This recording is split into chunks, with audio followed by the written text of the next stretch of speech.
merece toda la honra y toda la gloria y toda la alabanza. ¿Ven? Pues estamos ya entrando a lo que es el invierno, así que las infecciones respiratorias no se hacen esperar, ¿verdad? Y de repente nos atacan por ahí, pero gracias damos al Señor que siempre tiene cuidado de nosotros. Amén. Pues les voy a invitar, ya que están de pie, vamos a buscar ahí en la palabra del Señor. Vamos a ir a San Mateo capítulo 5, gloria a Dios. Gloria al Señor. San Mateo capítulo 5. Amén. Al parecer, pues la mayoría, si no es que todos somos, amén, cristianos de hace algunos años, así que vamos a ir creo que identifica muy bien el Evangelio según San Mateo, ¿verdad? En la Biblia, amén, el primer libro del Nuevo Testamento, y le vamos a dar lectura al versículo 48, amén. Y que si ustedes lo tienen por ahí, es un fuerte amén.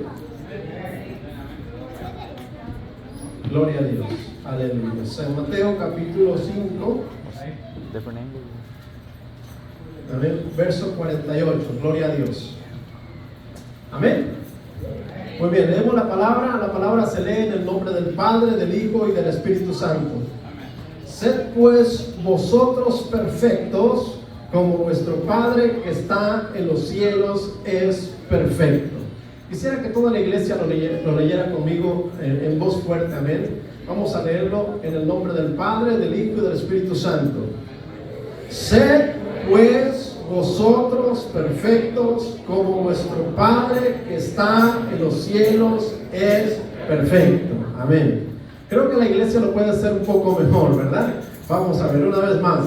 Sed pues vosotros perfectos, como vuestro Padre que está en los cielos es perfecto. Amén. Oremos. Padre, te damos las gracias en esta preciosa tarde, Dios mío. Gracias por todas, Señor, tus bendiciones. Gracias, Dios mío, en esta tarde nos disponemos, Señor, a hablar de tu palabra. Te pedimos de tu gracia y de tu sabiduría, Señor, para poder exponer, Señor, esta palabra tuya, para que sea de grande bendición a la vida de mis hermanos, como ha sido a la vida de tus siervos, Señor. Te damos las gracias, te pedimos, Señor, que tú tomes el control de esta iglesia en esta tarde, Señor, y que todo oído, Señor, esté presto para oír, y todo corazón, Señor, pueda guardar tu palabra, en el nombre precioso de Jesús. Amén y amén. Gloria a Dios. Pueden tomar sus asientos. Gloria sea el nombre del Señor. Aleluya. Bien, pues hoy vamos a continuar hablando acerca del tema, amén, anda delante de mí y sé perfecto. Amén. Si ustedes recuerdan, ya llevamos por lo menos tres predicaciones acerca de este tema, anda delante de mí y sé perfecto.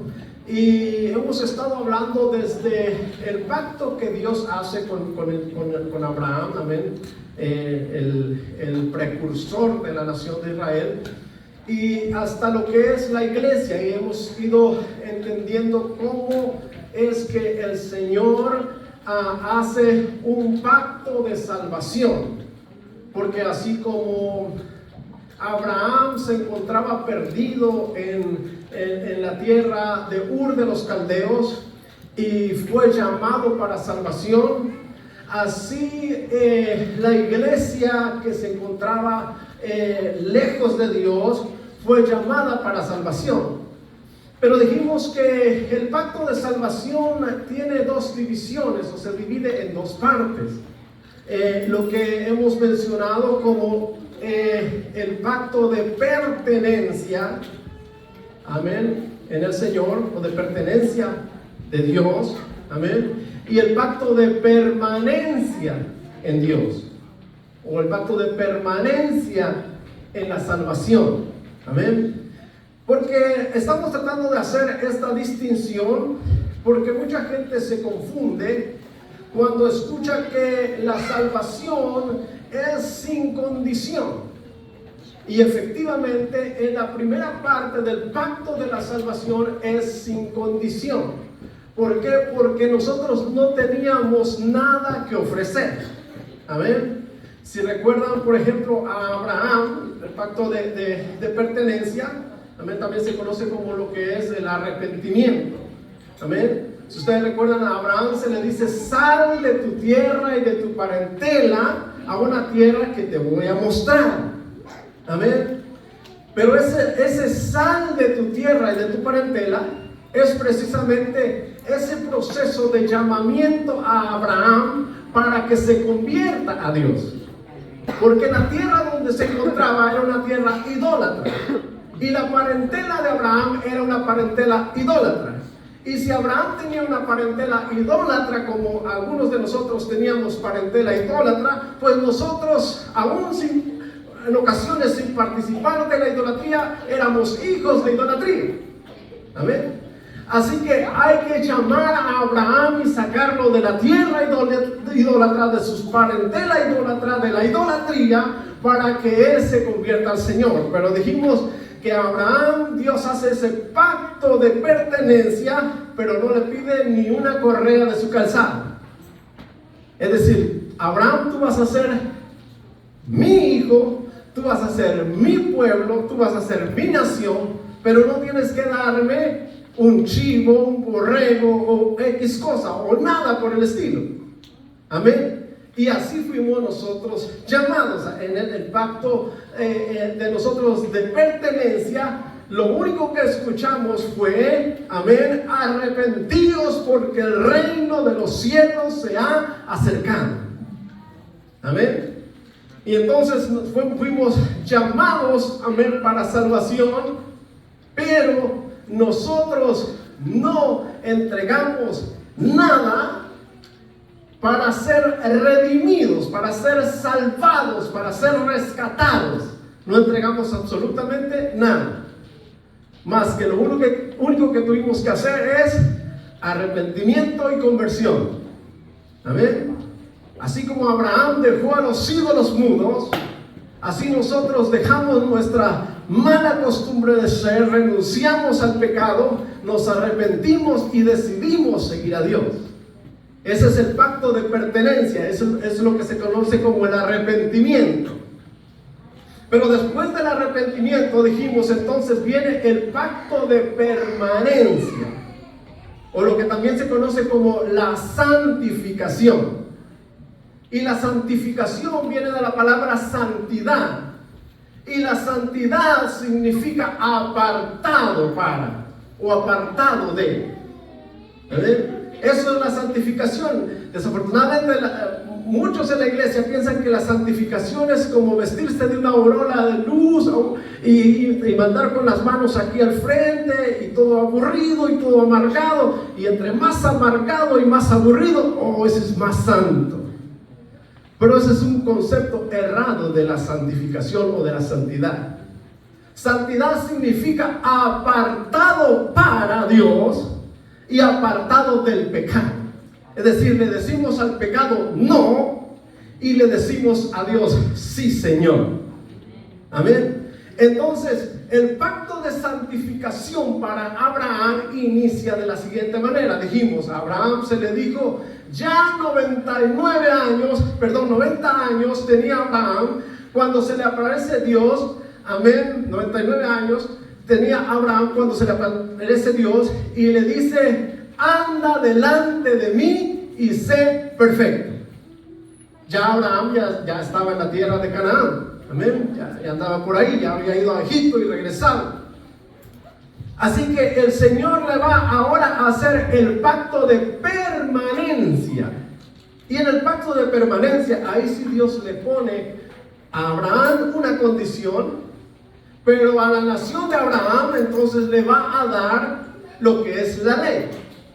A Abraham le pone una condición y dijimos que la condición es la circuncisión del prepucio. Así que Dios le dice: todo varón va a circuncidar su prepucio, y el que no lo hiciera va a ser cortado de su pueblo. Amén.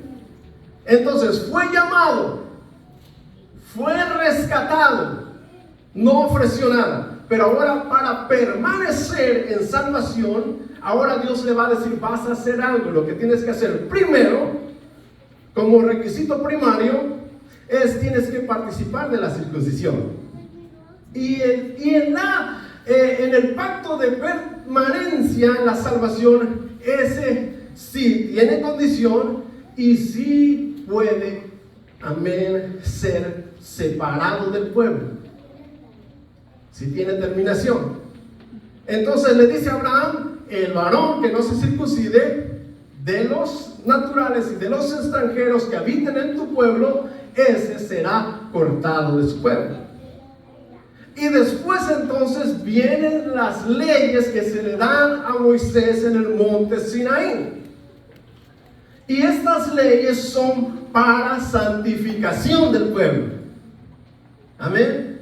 Es decir, que Dios llama a Abraham y en Abraham llama a una nación, pero Dios necesita que esa nación sea una nación santificada o santa, o una nación perfecta, o una nación apartada del pecado. Y para eso da la ley, para que el pueblo sea santificado. Amén. Entonces, en la iglesia, ¿qué pasa en la iglesia? En la iglesia, entonces, teníamos el llamado del arrepentimiento. Arrepentidos porque el reino de los cielos se ha acercado. Ese es el pacto de pertenencia. Amén. Y después viene el pacto de permanencia. Y el pacto de permanencia lo encontramos, amén, ahí en San Juan, donde está hablando el Señor, le dice a Nicodemo, de cierto te digo, que si no nacieres del agua y del Espíritu, no puedes entrar en el reino de Dios. Aleluya. Es decir, ese es el pacto ya de permanencia. Amén. El pacto de pertenencia fue el arrepentimiento. El pacto primero de permanencia es el nuevo nacimiento, o lo que se conoce como el bautismo en agua y bautismo en el Espíritu Santo. Amén. Desde el momento que tú entras al pacto de pertenencia con el Señor, es cuando tú dices, yo quiero bajar a las aguas del bautismo porque yo me he enamorado de Jesús y no quiero separarme de Él y quiero entrar en un pacto de permanencia, o quiero, ya haciendo la figura de la iglesia, o quiero desposarme con el esposo. Amén. Y alguien que se desposa con alguien ya entra en un pacto de no separación. Amén. Entonces ese es el bautismo en agua y en el Espíritu. Muchos se conforman solamente con ser bautizados en agua, pero el Señor nos recomendó y nos dijo que no solo es necesario bautizarse en agua, sino que hay que bautizarse en el Espíritu Santo. Hay que ser bautizados con el Espíritu. Pero no solo ser bautizados con el Espíritu, sino cada día ser llenos con el Espíritu. Aleluya. Y ahí entra uno en el pacto de permanencia. Pero por supuesto, después viene, amén, la ley que santifica a la desposada. Aleluya. Y ahí en San Mateo capítulo 5 verso 17 dice, no penséis que he venido a abrogar la ley o a los profetas. No he venido para abrogar, sino para cumplir. Amén. Es decir, que la vigencia de la ley se va a mantener para santificación de la iglesia. Aleluya. Gloria a Dios. Y yo sé que ahí de repente uno se pregunta, o algunos se preguntan, ¿cómo que la ley para santificación, que no estamos en la gracia? Bueno, después se lo explico, amén. Pero quería mostrarles el cuadro de cómo es el proceder de Dios para la salvación. El pacto de salvación de Dios es así. El pacto de pertenencia, pues no éramos pueblo y venimos a ser pueblo. Pero también el pacto de permanencia, de permanecer en el Señor, permanecer unidos. ¿Amén? Ahora déjeme le aclaro este asunto, porque no quiero que usted piense que el pacto de Dios con su iglesia o el pacto de Dios con su pueblo, no sé si tienen por ahí un agua, por favor. Ok, gracias, hermano. El pacto de Dios de permanencia. Gloria a Dios, aleluya. Gloria a Dios, aleluya. Gloria al Señor. No quiero que piensen que el pacto de Dios de permanencia con Él es un pacto de negocios. No es un pacto de negocios. No es un pacto de unos comerciantes. Yo pacto contigo para hacer negocio. No es un pacto, amén, para formar una sociedad. Es decir, no es que Dios dice, hoy entro en pacto de salvación contigo para que tú seas mi socio, para que yo y tú podamos trabajar. No se trata de eso. El pacto de Dios para con la iglesia es un pacto de amor. El pacto de Dios para con la iglesia es un pacto de matrimonio, de relación matrimonial. El pacto de Dios con la iglesia, aleluya, es un pacto en el cual ambos están ligados íntimamente y sentimentalmente, totalmente ligados, tanto el esposo como la desposada, tanto el novio como la novia. Ese es el pacto de Dios para la salvación. Por supuesto que tiene cláusulas y tiene normas y tiene preceptos, pero esos preceptos y esas normas no se podrán cumplir si la desposada no ama a su esposo. Aleluya. Esos preceptos y esas leyes y esos mandamientos no se podrán cumplir si no hay un pacto matrimonial entre el novio que es Jesucristo y su novia que es la iglesia. Esa es la relación que tienen estos pactos. Y quiero que usted le tome ese sentido, porque de lo contrario, hermanos, usted pensará que está haciendo una sociedad con Dios y eso no existe en Dios. Porque usted no es igual a Dios, ni siquiera se acerca.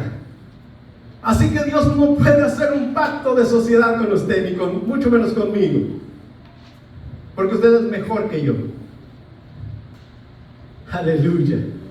No, quiero que entiendan que este pacto es un pacto de amor, es un pacto de relación matrimonial, es un pacto en el cual usted se dispone para amar al amado, porque ya el amado se ha dispuesto para amar a su amada. Aleluya. Ese es el pacto de Dios con la iglesia. Miren, el predicador y bautista llamado Juan, el que se vestía de pelo de camello, el que comía miel de abeja, el que comía langostas silvestres, vio esta relación y se gozó grandemente. Este Juan vio lo siguiente, miren. Les voy a hacer la historia. Él entendió esta relación. En la antigüedad, cuando un israelita veía a una muchacha, se desposaba con ella. Amén. Pero ¿cómo era ese desposorio o ese comprometerse? Desposar es comprometerse. Que dicho sea de paso, cuando el Señor hace un desposorio con su amada, la intención es: ya estás desposada, es que el matrimonio se consumará como un hecho real. No hay nada que lo impida, no hay poder humano que pueda impedir, amén, esa boda con el amado, a menos que haya infidelidad de parte de la amada. Y así era Israel. Y Juan el Bautista lo entendió de una manera clara. Así que cuando alguien se desposaba con una joven, hay tres cosas, hay algunas cosas más, pero quiero tratar tres cosas, a lo más cuatro, que nos reflejan o nos muestran la relación gloriosa del matrimonio de Jesucristo con su iglesia. Y una de ellas era que el esposo o el novio hablaba con su padre, se ponían de acuerdo e iban a la casa de la joven escogida. Y llegaban a la casa de la joven escogida, y entre los padres se ponían de acuerdo la condición de cómo obtener a esa novia o esa joven. Y si los padres accedían, entonces el padre del novio, amén, se comprometía con el padre de la novia para adquirir a esa joven. Y se llegaba a un acuerdo. Entonces el acuerdo era: están desposados, es decir, de aquí para adelante ya se pertenecen hasta la consumación del matrimonio. Así que ponían una cuota, lo que se llaman las arras, amén, una cantidad que garantizaba que el novio podía sostener a la novia. Y bueno, después de este acuerdo, amén, la novia se quedaba en casa. Y se quedaba en casa porque ella debía prepararse para su novio. Así que ella aprendía a arreglarse, aprendía a cocinar si no sabía cocinar, aprendía a costurar si no sabía costurar. Es decir, se esforzaba por prepararse para su amado, para el día que llegara el matrimonio. Ahora, ¿sabe cuál era lo más excitante del asunto? Y lo más así como para comerse las uñas. El asunto es que cuando había el convenio entre padres, el padre del muchacho le decía a los padres de la muchacha, por supuesto ellos presentes, para cierto momento se va a consumar la boda, pero nunca le daba la fecha exacta de cuándo se iba a consumar la boda. Le voy a poner un ejemplo. Decía, por ejemplo, para más o menos la luna nueva, estos muchachos se casan. Pero no le decía para antes de la luna nueva, o casi llegando a la luna nueva, o después de la luna nueva. Así que, como la muchacha ya sabía más o menos cuándo se iba a celebrar la boda, pero no sabía la fecha, esa muchacha estaba totalmente preocupada por la fecha. Ya se va a llegar la fecha. De hecho, hay una escritura que nos revela que la muchacha tenía a 10 compañeras, con las cuales ellas tenían 10 lámparas, o sea, una lámpara con ellas.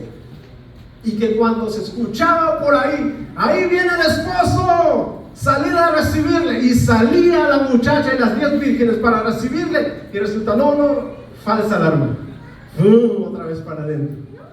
Así que a medida que la luna nueva se acercaba, pues ya se imaginará cómo estaba la muchacha.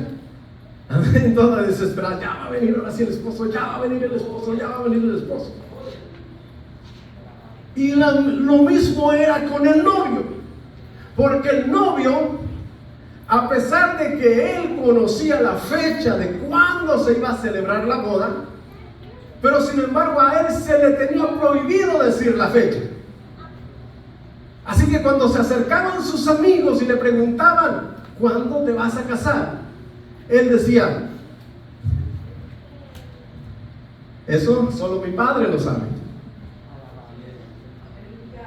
Pero el punto no era que si no lo sabía, él lo sabía, solo que el padre se había tomado esa autoridad y él, por respeto a su padre, no podía decir cuándo la boda se celebraría. Así que le preguntaban, ¿cuándo es la boda? Y él decía, no lo sé, mi padre lo sabe. Y es exactamente lo que Dios hace.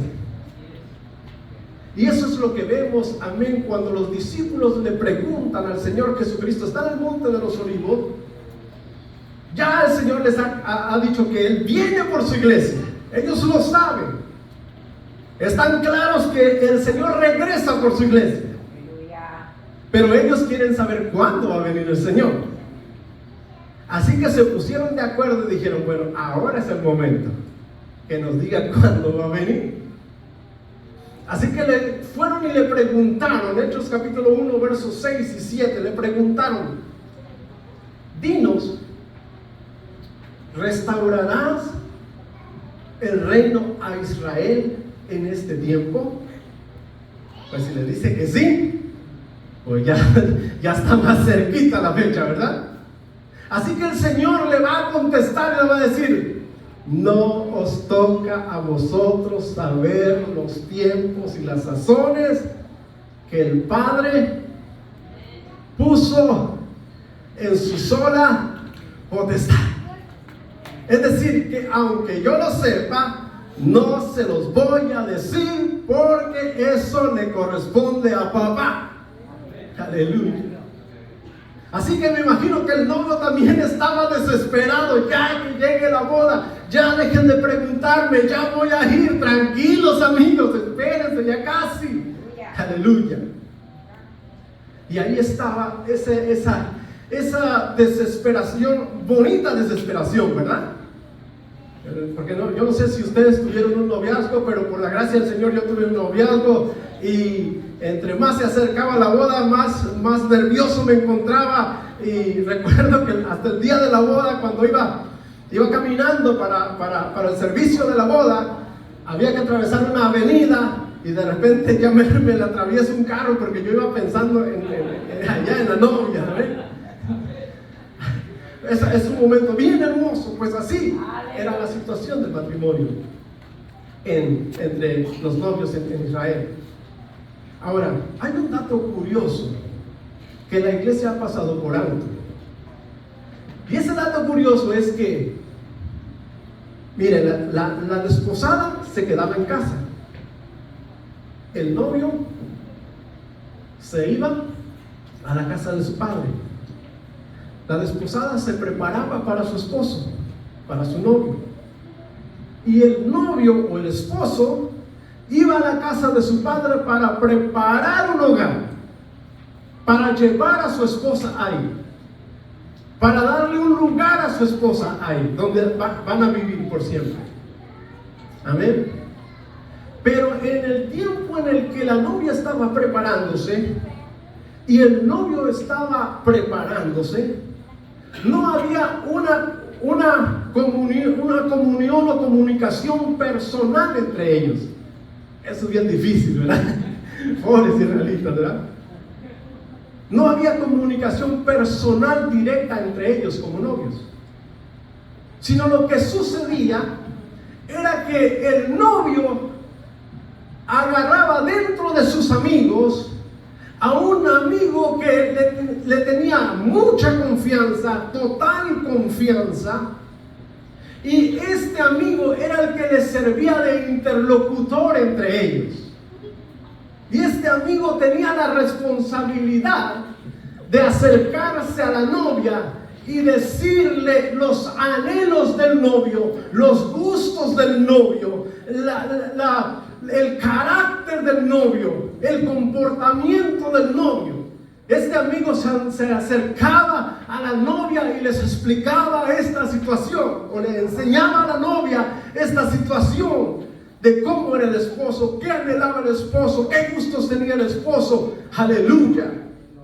Y miren que ese tratamiento con Israel, no crean que fue casualidad. Es que Dios lo tomó para mostrar el comportamiento y la forma de tratar de Él para con su pueblo. Ahora que se ha ido al Padre Celestial para preparar un lugar para usted y para mí. Aleluya. Él dejó a sus amigos para que le hablen a su novia, para que le digan a su novia cómo deben conducirse. Y Juan el Bautista lo entendió bien claro. Por eso es, amados hermanos, que allá Juan, en San Juan capítulo 3, verso 29, él va a decir: el que tiene la esposa, él es el esposo. Pues a Juan le preguntaban: dinos, ¿tú eres el Cristo? Y él dijo: no, yo no soy el Cristo. Y mire, eso nos conviene entenderlo a un servidor y a todos los pastores y a todos esos hermanos que predican la palabra de Dios. Que la misión nuestra es enseñar el carácter de Cristo, presentar al esposo, no presentarnos a nosotros en vez del esposo, sino presentar al esposo, enseñar a la iglesia el carácter del esposo, los anhelos del esposo, los gustos del esposo, los deseos del esposo, no el carácter nuestro. Y así lo entendió Juan y lo aplicó correctamente. Le dijeron: tú eres el Cristo, tú eres el esposo, tú eres el Salvador. Y él dijo: no. Y no negó, y él dijo: yo no soy el esposo. Porque Juan no era aquellos que se roban a la esposa del amigo. No, sino que Juan quería presentar al verdadero esposo. Y él les aclara y les dice: el que tiene a la esposa, ese es el esposo. Mas el amigo del esposo que está con él y le oye, se goza al oír la palabra del esposo. Porque es el esposo quien se comunica con su amigo para que le diga a su novia los gustos del esposo, el anhelo del esposo, el carácter del esposo. Y Juan dijo: y mi gozo está cumplido, aleluya. Porque él hizo bien su trabajo. Y es la responsabilidad nuestra hacer bien nuestro trabajo. ¿Entiende usted, amados hermanos, que lo que les queremos decir o lo que le estamos diciendo, y más nos vale a nosotros decirles, es hablarles de ese esposo que anhela a su esposa? Porque su esposa es un tesoro preciado que yo no me atrevería a tocar, porque no es mi esposa. Usted, la iglesia, y yo, la iglesia, somos del esposo, aleluya. Así que nos esforzaremos por plantear, explicar, exponer y decir con responsabilidad la palabra del novio para la iglesia. Bendito sea el nombre de Dios para siempre. Y es que, amados hermanos, ese novio se enamoró tanto de su novia que la amó perdidamente. Y esa palabra perdidamente es fuertísima, lo sé. Pero así la amó el Señor.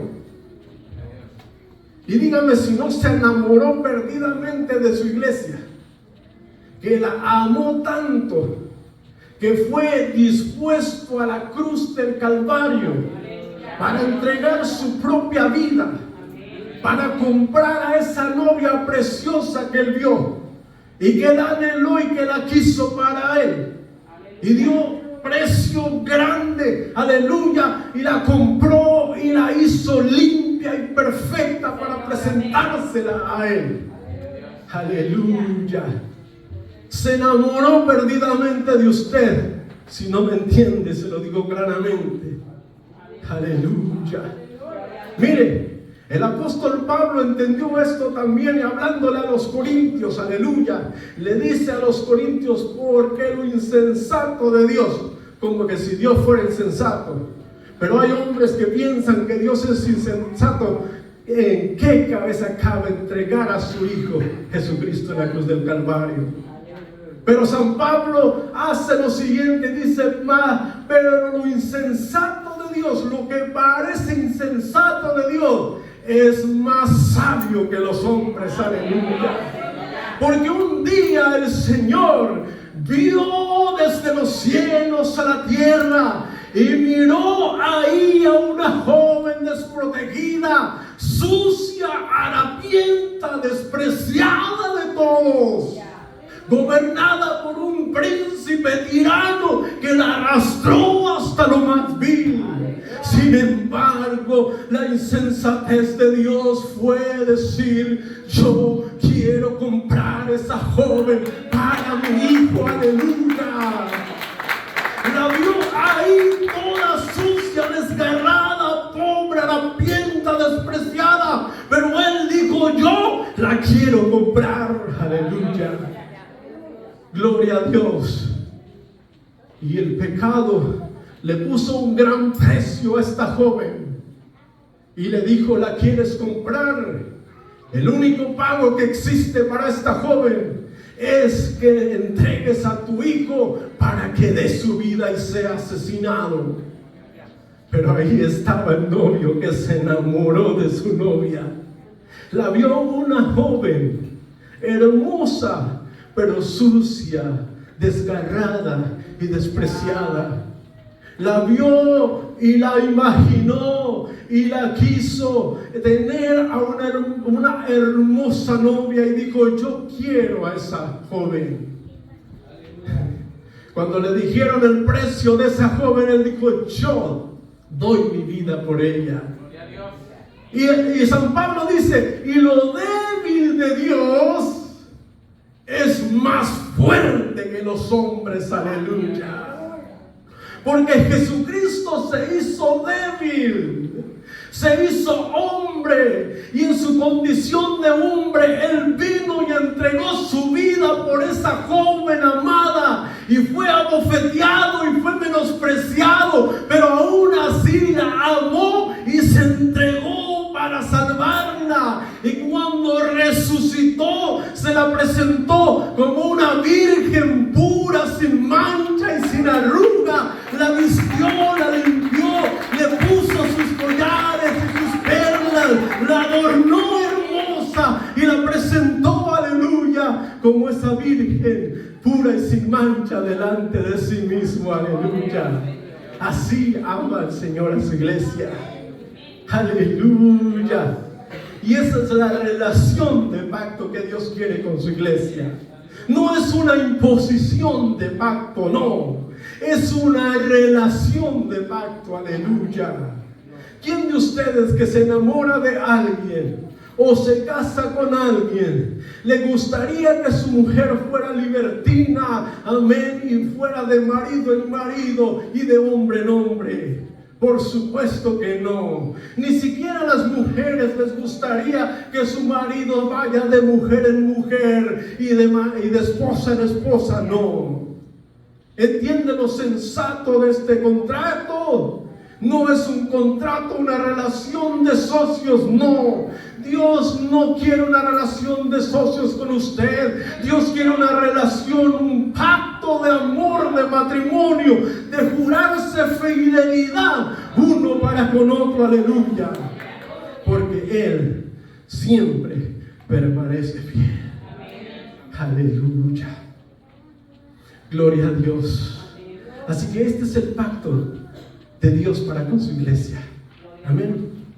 Y a nosotros como amigos de Dios, quien nos enseña para enseñar a su pueblo, nos conviene enseñar las verdades de Dios, el carácter de Dios.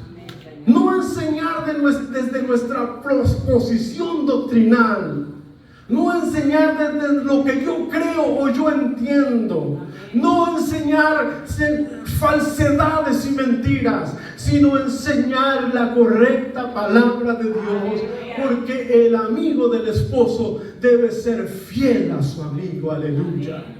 No aquel amigo que le roba a la esposa al esposo, sino aquel amigo que presenta al esposo como tal es él. Aleluya. Y eso es lo que nos toca a nosotros, amados hermanos, hacer. Amén. Así que ténganos por servidores de Dios.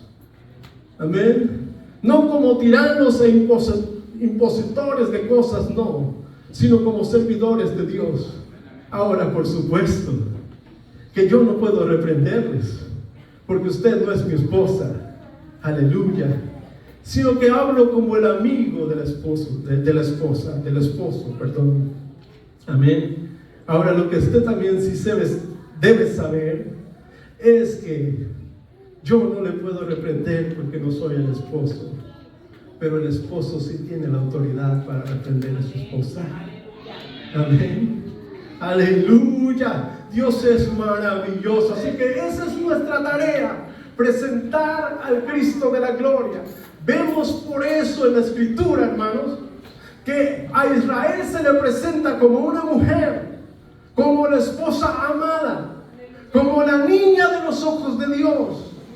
Pero desafortunadamente también se le presenta como esa esposa infiel, esa esposa que rompió el pacto con su amada y por el cual su amado tuvo que darle carta de divorcio con el dolor de su corazón por la infidelidad tremenda de Israel.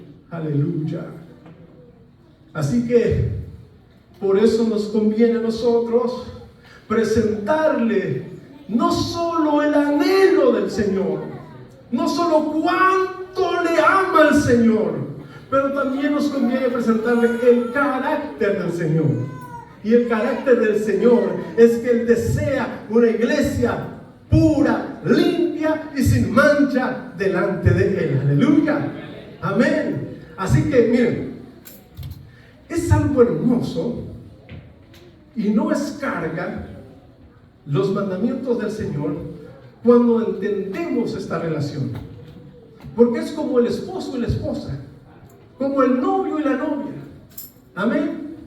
Se entran en esa relación y se cuidan el uno y el otro, procuran ser aceptable al otro, tanto el novio para la novia como la novia para el novio, procuran ser agradables. Amén, en todo. De hecho, aún caemos en exageración, porque pensamos que, mi novio no ronca. Espere que pase un mes o una semana del matrimonio, va a ver si no ronca. ¿Y para qué le digo todas las demás inmundicias que tiene el cuerpo, verdad? Pero todo es perfecta esa relación. Pues así debe ser la relación entre Dios y su novia y su esposa. Amén. Anhelar al esposo, porque si hay alguien perfecto, Él es el perfecto. Amén. Él si no ronca, amén. Gloria a Dios. Dios es maravilloso. Entonces quería hacerles esta explicación, porque vamos a entrar a lo que es el pacto de permanencia, y ahí es necesario hablarles del carácter de Dios, de lo que Dios quiere, de cómo Dios quiere que su iglesia se conduzca. Porque desafortunadamente en estos últimos tiempos mucha gente dice tener al Señor como novio, pero no le respeta. Dice estar enamorado del Señor, pero no le respeta. Y en las cosas más sencillas no les muestra respeto, mucho menos en las cosas celestiales mostrará respeto. Pero nuestra idea no es condenarles a ustedes, sino mostrarles el carácter de este novio en el cual nosotros estamos enamorados. Amén. Muy bien. Entonces vamos a ir ahí a San Mateo capítulo 5, y ahí vamos a empezar, amén, a hablar de esta relación. Gloria a Dios. El pacto de permanencia, o el pacto de santificación. Gloria al Señor. San Mateo capítulo 5. Gloria a Dios. Amén. Vamos a empezar en el capítulo 5, el verso 17. San Mateo 5, 17. Dice así: no penséis que he venido para abrogar la ley o los profetas. No he venido para abrogar, sino para cumplir. ¡Wow! Esto está tremendo, ¿verdad? Porque nosotros entendemos que hemos sido salvos por fe. ¿Cuántos pueden levantar su mano y decir: yo he sido salvo por fe? Amén. Toda la iglesia hemos sido salvos por fe. Y entendemos con toda claridad el pacto de pertenencia. No se nos exigió, porque de por sí no teníamos nada que dar para pertenecer al Señor. Nos compró en la cruz del Calvario, como ya vimos. Amén. Pero el Señor nos va a mostrar su carácter en la Escritura, y Él va a decir que Él no ha venido para abrogar la ley o los profetas, es decir, no ha venido a quitar, a borrar la ley y los profetas, amén. No ha venido para abrogar o para quitar, sino para cumplir. Y ese para cumplir significa para que sea cumplida. Es decir, si yo la cumplo, usted también la va a cumplir. Y me gusta hacer esto, hermanos, porque algunos piensan, el hermano Agustín ya se volvió sabático, judío, no sé qué cosa. Aleluya, gloria a Dios, yo me gozo en el Señor. Amén. Pero no nos hemos vuelto ni sabáticos ni judíos, seguimos siendo la novia del Señor. Solo que hay que entender este asunto, hermanos. Miren, parece haber contradicción en la Escritura. De hecho, hay algunos textos que bíblicamente parecen contradecirse. Es decir, miren, si de este lado hay una persona que dice, yo soy salvo por fe y solo por fe, y la ley le hago así. Y de este otro lado alguien dice, no, yo sé que he sido salvo por fe, pero necesito entrar en santificación y en obediencia para con el Señor, porque esa es la voluntad del esposo. Y entonces de este lado busca su apoyo bíblico, y de este otro lado busca su apoyo bíblico. Amén. Y parece haber una contradicción bíblica, pero eso es lo que vamos a entender con esta enseñanza. Miren, si vamos por ejemplo a Gálatas capítulo 3 versos 19, dice: entonces, ¿para qué sirve la ley? Fue añadida a causa de las transgresiones, hasta que viniese la simiente, a quien fue hecha la promesa, y fue ordenada por medio de ángeles en mano de un mediador. Es decir, que la función de la ley es mantener la santificación. Que los israelitas eran de por sí desobedientes como nosotros, y se les dio la ley para que de esa manera entendieran cómo santificarse. Amén. Hasta que Jesucristo viniera, porque Él va a hacer algo. Él va a poner su ley dentro del corazón. Amén. Pero entendemos que la ley es santa. Fue traída por ángeles, por un mediador, que en este caso era Moisés. Amén. Y si vemos otro texto, por ejemplo en Romanos 7:12, dice: de manera que la ley, a la verdad, es santa, y el mandamiento santo, justo y bueno. Entonces San Pablo le dice a los romanos: la ley es santa, es justa y es buena. De hecho, la ley nos muestra nuestra condición pecaminosa para que nosotros podamos reaccionar al arrepentimiento. Amén. Entonces, de ese lado podemos decir que la ley es necesaria seguirla o cumplir. Amén. Muy bien. Ahora, si vamos por ejemplo a Hebreos 7 y vemos el verso 12 y el verso 18 y 19, si usted lo busca está bien, si no yo se lo voy a leer. Dice así, Hebreos 7 del 12 dice así: porque cambiando el sacerdocio, necesario es que haya también cambio de ley. ¿Amén? Y ahí entonces entra la controversia, ¿verdad? Porque Jesús dice: yo no vine a abrogar la ley. Y Hebreos dice: la ley fue cambiada. De hecho, el verso 18 dice: queda pues abrogado el mandamiento anterior a causa de su debilidad e ineficacia. Amén. El Señor dice: no he venido a abrogar la ley. Y Hebreos dice: queda pues el mandamiento abrogado. Queda la ley abrogada. Entonces, ¿quién tiene razón? ¿Jesús, que dice que hay que cumplir la ley? ¿O Hebreos, que dice que la ley ya fue abrogada? Qué tremendo lío, ¿verdad? Amén. Y el verso 19 dice: pues nada perfeccionó la ley. Añade eso Hebreos 19: pues nada perfeccionó la ley. Y de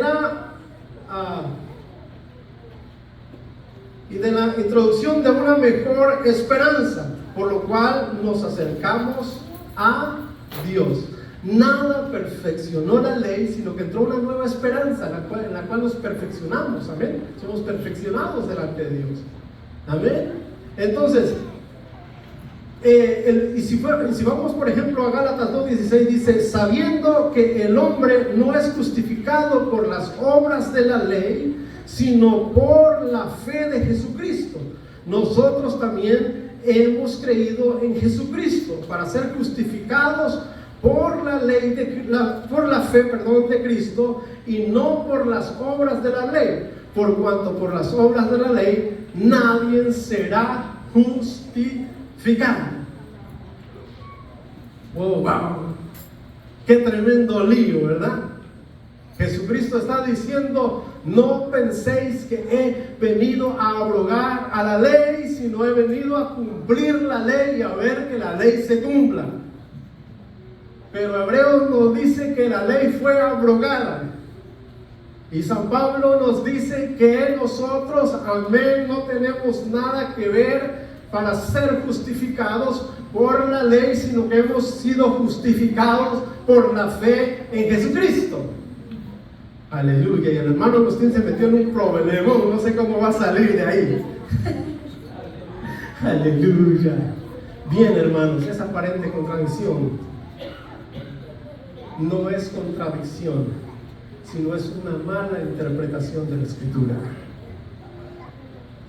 Miren, a Israel, tengo 15 minutos, así que no voy a tocar los mandamientos de la ley hoy, pero sí les voy a explicar, amén, dónde está el asunto de la contradicción.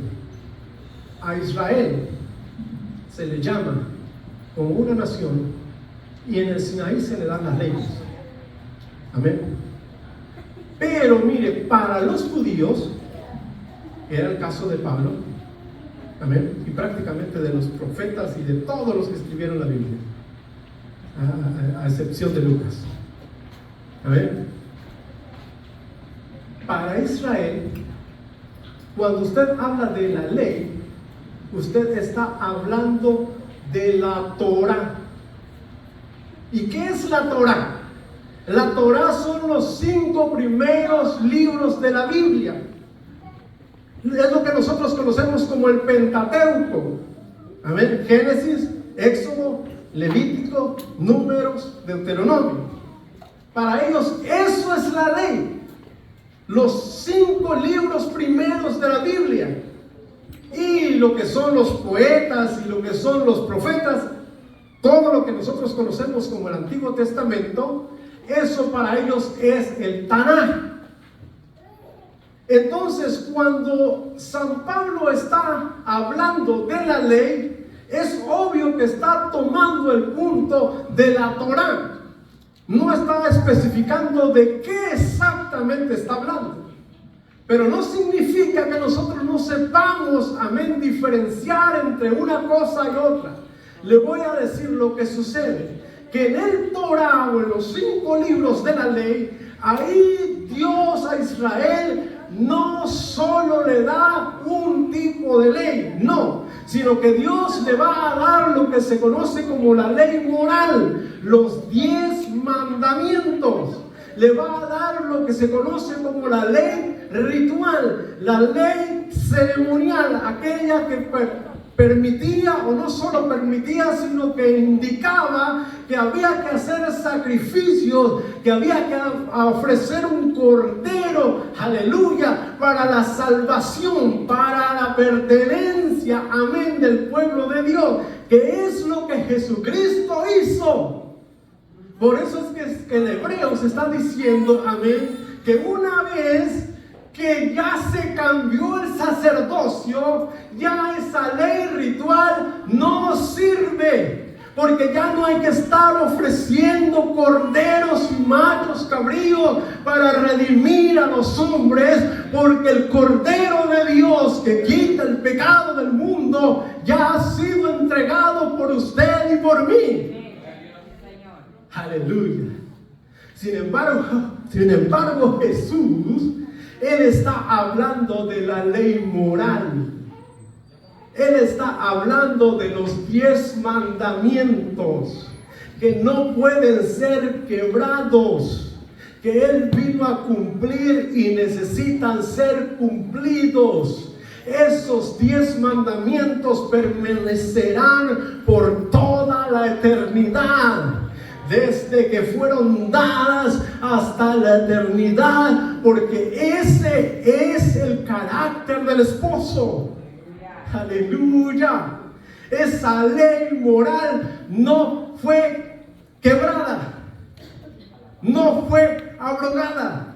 De eso estaba hablando el Señor Jesucristo. Amén. En cambio, el autor de Hebreos estaba hablando de los sacrificios. En cambio, San Pablo estaba hablando de ese sacrificio. Ahora ya no somos redimidos y salvos por la ley. Éramos pecadores condenados y la ley nos ayudaba para ofrecer sacrificios, para ser perdonados. Pero ahora vino Jesucristo y ahora ya no somos salvos por esos chivitos, esos borreguitos. Ahora somos salvos por Jesucristo, por la fe en Jesucristo, por creerle a Jesucristo, por saber que le entregó su vida por nosotros. Pero el carácter del novio está en los 10 mandamientos. El carácter del novio no será quitado ni en este siglo, ni en el siglo venidero, los 1000 años, ni en la eternidad. Porque si usted no sabía, todavía en la eternidad Dios creará cielo nuevo y tierra nueva, y ahí morará la justicia. Aleluya. Por eso es que el Señor está diciendo, amén, no he venido a abrogar la ley, sino que he venido a cumplirla. Está hablando de la ley moral. Hay que ponerse listo, hermanos. Hay que entender de lo que la Escritura dice, porque si no, amén, alguien viene y le confunde y le engaña. Amén. Y le dice que el carácter del novio es: vive tu vida como tú quieras. No pasa nada. Tu novio no tiene carácter. Tu novio no tiene buena conducta. Tu novio no le importa. Tú puedes ir con quien tú quieras. No. El novio tiene carácter. Le ama entrañablemente. Le anhela ese momento de las bodas. En él, la iglesia, su amada, está segura. No hay nadie que se la arrebate. Amén. Solo la infidelidad de su novia hará que la novia se quede. Y hay un montón de textos que revelan eso. Amén. La iglesia de Laodicea, por ejemplo. Esa iglesia tibia, ¿qué le dice? Por cuanto no eres ni fría ni caliente. Eso le enseña que al carácter del esposo no le importa nada. ¿Verdad que no? Por cuanto no eres ni fría ni caliente, yo te vomitaré. Miren, eso yo no estoy hablando desde mis sentimientos, Estoy siendo bien claro lo que el novio o el esposo dice. Amén. Por cuanto no eres ni fría ni caliente, yo te vomitaré de mi boca. ¿Eso asegura su pertenencia a la salvación? ¿Verdad que no? Ajá. Amén. El Señor dice así: 10 vírgenes, 5 sensatas y 5 insensatas. Eso no lo estoy diciendo de mi corazón, ni porque yo los odio. Si los odiara, pero no les odio, les enseño el carácter del esposo. Y las 10 se durmieron, y vaya que estamos roncando. ¿Cómo dice eso, hermano? ¿Usted ha visto últimamente milagros esplendorosos como se sucedían en Filadelfia? ¿Y qué pasó? Estamos roncando, hermanos. Sin embargo, las 10 cabecearon y se durmieron, y Dios, el Señor, no condena a su novia, a su esposa, por eso, porque se durmió, no. Pero ¿sabe por qué sí la condena? Porque descuidaron el aceite, las armas. Descuidaron el Espíritu de Dios. Solo les quedó la gritería, pero no les quedó el carácter del esposo. Porque si bien un servidor y nuestra pastora somos amigos del esposo, pero hay un amigo íntimo, fiel, precioso, llamado Espíritu Santo. Ese es el amigo perfecto de Dios. Y si usted descuida a ese amigo, usted descuida su relación con su esposo. Amén. Así que la próxima predicación vamos a hablar pues del carácter del esposo. Amén. Póngase de pie, así vamos a orar. Gloria a Dios. Aleluya. Gloria al Señor. Gloria a Dios. Dios es maravilloso. Cierre sus ojos, incline su rostro y oramos. Padre, te damos las gracias en esta tarde. Gracias, Jesús. Gracias por tu palabra que es preciosa. Gracias, Señor. Gracias, gracias, gracias, gracias, gracias, gracias, gracias, gracias, Dios mío. Porque yo sé que tú estás formando tu iglesia, Señor, desde el día que la compraste. Nunca has cesado de enseñar a tu pueblo, a aquellos que escuchan tu voz. Nunca has cesado, Dios mío, de habitar en el corazón de tu amada, de aquellos, Señor, que son sensibles a tu llamado, a tu palabra. Bendice, Señor, esta iglesia. Te ruego en especial por esta congregación, Dios mío, que tú abras nuestro entendimiento y nos ayudes a comprender, Dios mío, la voluntad tuya, para que seamos, Dios mío, hijos obedientes y caminemos en la voluntad tuya, Señor. Guarda esta iglesia, Dios mío, que ninguno, Dios mío, de los presentes se pierda, sino por el contrario, retomemos, Dios mío, la fortaleza para caminar en ti. Seamos llenos de tu Espíritu Santo cada día, en el trabajo, en la casa, en todo lugar, Señor. Tu presencia vaya con nosotros. No nos dejes ni un instante, Señor, sino que tu presencia, Señor, nos muestre el carácter del amado, el que anhelamos ver un día ya, Señor. Nuestra alma se desespera por el lado de Dios. Gracias, Señor, pongo, Dios mío, este pueblo en tus manos. Bendice, Dios mío, a nuestros varones, a nuestras esposas, a nuestros jóvenes, a nuestros niños. Todos, Señor, levanten en alto tu nombre y declaren tu maravilla y tu misericordia. Perdona, Dios mío, al que se debilita y fortalece las rodillas débiles, Señor. Y abre, Dios mío, las gargantas y las bocas proclamen tu nombre, la lengua declare tu verdad, oh Dios. En el nombre maravilloso de Jesús. Gracias te damos, Dios, por todo lo que has hecho y por todo lo que harás. Gracias, bendito Dios. Gracias, Padre, Hijo y Espíritu Santo. Amén y amén. Gloria a Dios.